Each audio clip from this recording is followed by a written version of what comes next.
German pilots had a name for the B-24 Liberator. They called it a flying coffin. Easy prey in the sky. But on March 6, 1944, something changed over Berlin. The hunters became the hunted. What those Luftwaffe aces saw that day would haunt them forever. A wall of fire so dense, so coordinated, it defied everything they knew about air combat. This is the story of how American bomber crews turned certain death into their greatest weapon. The flying coffin. The B-24 Liberator was supposed to be America's superweapon.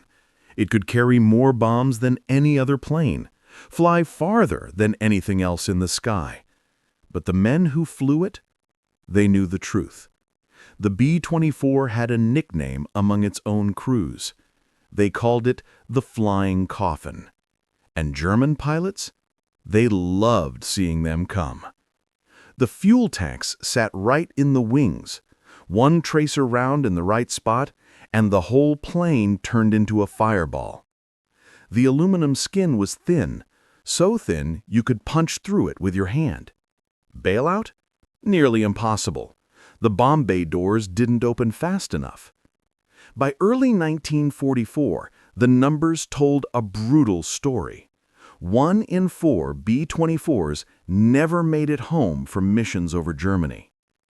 But something was about to change. Something the Luftwaffe never saw coming. The hunter's advantage. German fighter pilots owned the skies over Europe. They had the experience, the tactics, the better planes. Messerschmitt Bf-109s could climb faster and turn tighter than any American bomber. The F-190s hit like a sledgehammer with 4 20mm cannons. And the men flying them? Battle-hardened aces with hundreds of kills. Their favorite attack was simple, brutal, effective. Come in from the front high and fast. The bomber's nose guns couldn't track you. Hit the cockpit, kill the pilots, watch it spiral down. Or go for the wings, set those fuel tanks on fire. One Luftwaffe pilot, Franz Stiegler, later described it, the B-24 was a gift. Big, slow, and fragile. In January 1944 alone, Germany shot down 299 American heavy bombers. The 8th Air Force was bleeding out. But in a secret briefing room in England, American commanders were planning something radical, something that would flip the entire war upside down. The bold plan. March 6, 1944. An airbase in eastern England before dawn. Over 600 B-24 Liberators sat on dark runways, engines cold, crews silent. Today's mission was different.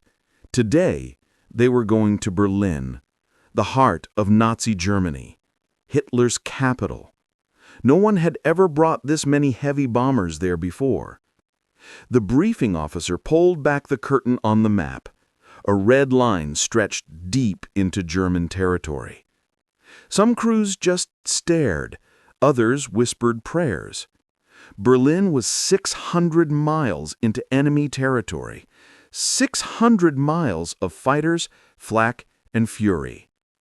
But the plan had a secret weapon. Not a new bomb, not better armor.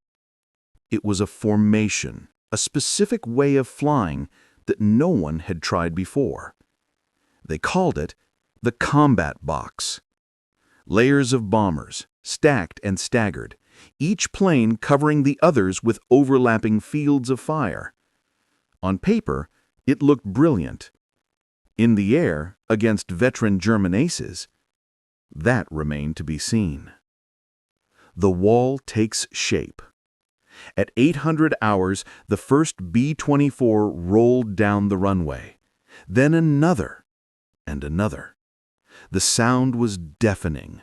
Over 2,400 engines roaring at once.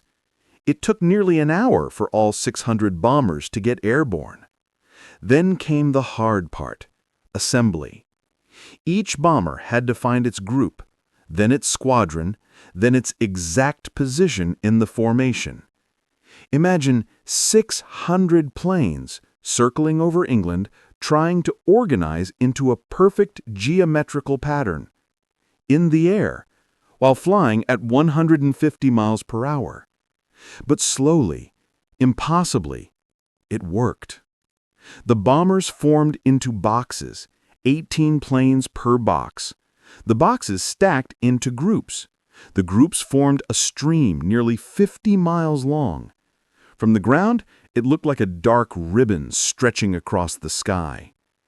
Each B-24 carried 10 .5 caliber machine guns, 6,000 guns, all pointing outward, every angle covered, every approach watched. The armada turned east, towards Germany, towards Berlin, towards a fight unlike anything the Luftwaffe had ever faced. First contact. The German radar stations picked them up 100 miles from the border. Luftwaffe command couldn't believe the readings. This many? This deep? Every available fighter scrambled. Messerschmitts, Focke-Wulfs, even the experimental jets. Over 400 German fighters roared into the sky. The hunters were going to feast. The first attack came at 20,000 feet, just past the German border. A group of Bf-109s dove from above, sunlight behind them. Their favorite tactic, their proven killer. But this time, something was different. The lead fighter came in fast, lining up his shot on the lead bomber's cockpit. Then, the wall opened up. Not just one B-24 firing, not two. 12 bombers locked onto him simultaneously. 60 machine guns, tracer rounds like laser beams converging from every angle. The Messerschmitt disintegrated before it could fire a shot.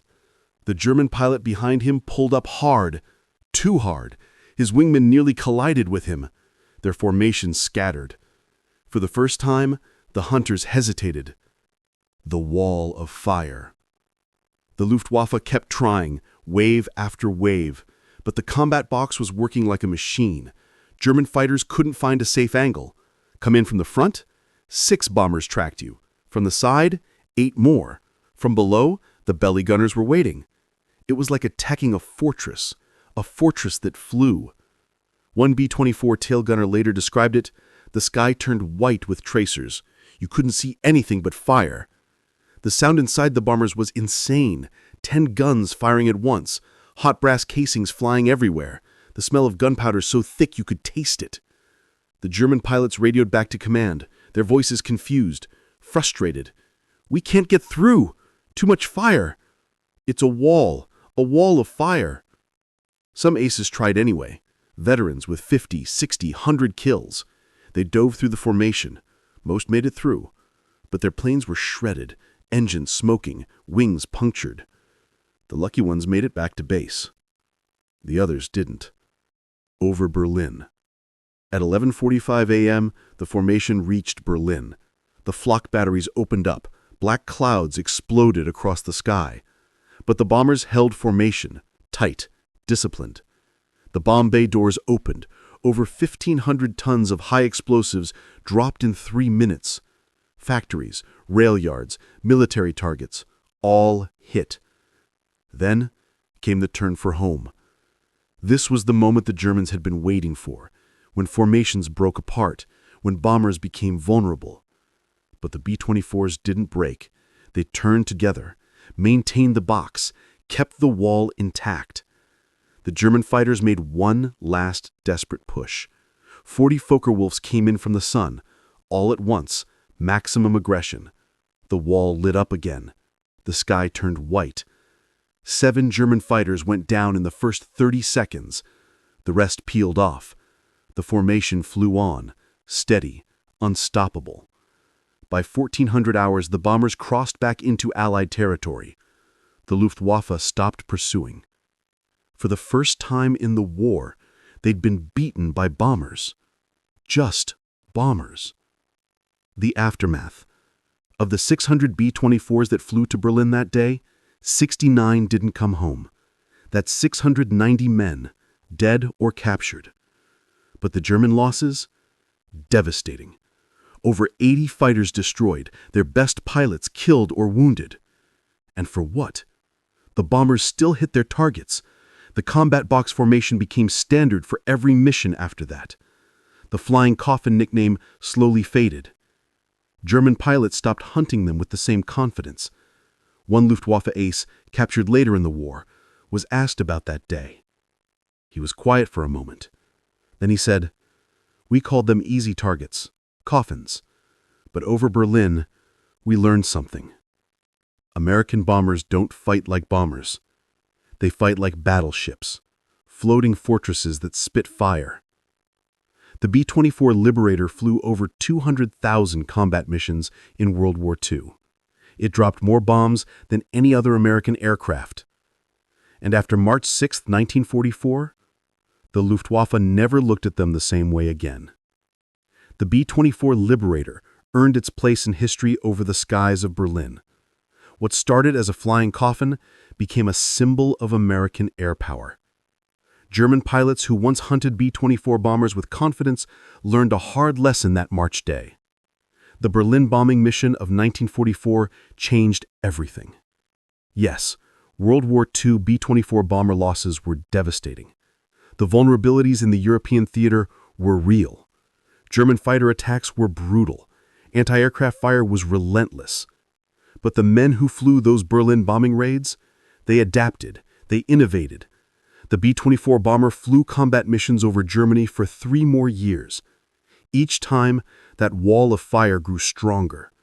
The flying coffin became a flying fortress. And the hunters? They became the hunted.